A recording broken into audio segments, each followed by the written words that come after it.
រៀបចំទៅសាលារៀនក៏ខេស្ដាប់គ្រូបងរៀនងងៀកុំអៀនក៏ខកខងងចាឆារៀបសារំភ្នំឆយឆៃសំរំជាជួបសំពះ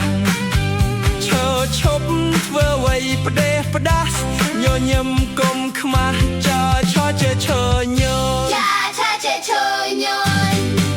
ដថា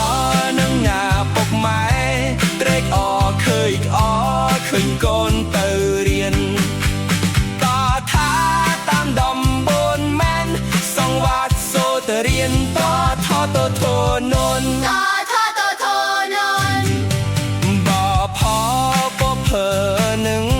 ស្រឡាញ់រាប់រកមិត្តភក្តិគ្រប់គ្នាយោរលោវេសាមគីសហអាជា30លៃ